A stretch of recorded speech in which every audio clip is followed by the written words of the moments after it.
السلام عليكم ورحمة الله وبركاته. جولة جديدة ومعلومة جديدة عن مشروب مشهور هنا في السعودية. وقبل ما ادخل في الموضوع تعالى اوريكم هنقعد النهاردة فين.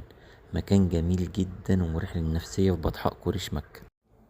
بعد ما وصلنا بطحاء قريش بعد الإشارة كده على اليمين بنقابل أكشاك ومأكولات ومشروبات وقعدة مزاج من اللي قلبك يحبها. وزي ما حضراتكم شايفين القعدات هنا على كذا نظام وشكل، يعني تقعد في المكان اللي يناسب دماغك ومزاجك. والمود بجد تحفة، يعني عاوز اقولك لو حبيت تيجي انت واصحابك تغيروا جو مش هتلاقي احسن من كده قعدة.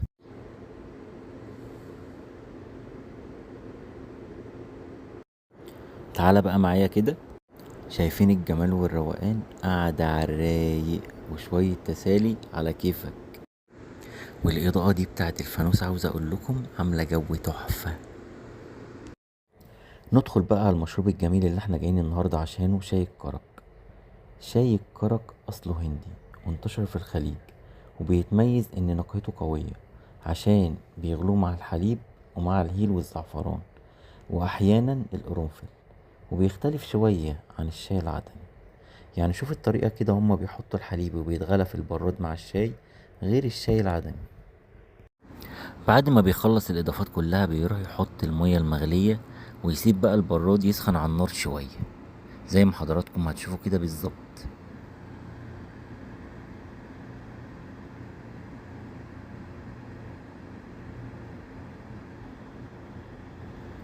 تعالى بقى نخش على الشاي العدني ونشوف بيتعمل ازاي.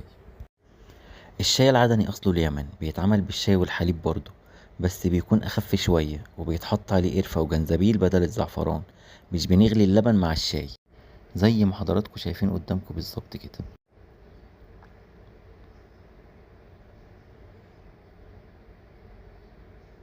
وطبعا لازم شوية البهارات اللي قلنا عليها بالظبط زي ما حضراتكم شايفين. يعني اللي يجي يقول لك الكرك والعدني واحد قول له لا يا سيدي الفاضل، متغرب في السعودية صح، هتلاقينا المعلومة وجابت من الآخر. نرجع بقى لقعدتنا وشاي الكرك. ما تيجوا تتفضلوا معانا، اكيد هيزيد حلاوة في وجودكم. شوفوا بقى بعد ما خلص وهو بيتصب في الكوبايات كده شكله جامد يفتح النفس بصراحة.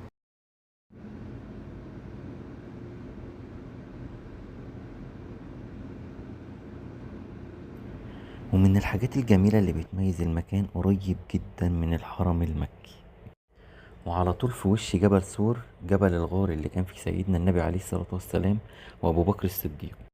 وفي نهاية جولتنا تابعونا عشان يصلكم كل جديد. وجودكم شرف لينا. كان معاكم محمد عبد الفتاح متغرب في السعودية، وهنكمل الرحلة. والسلام.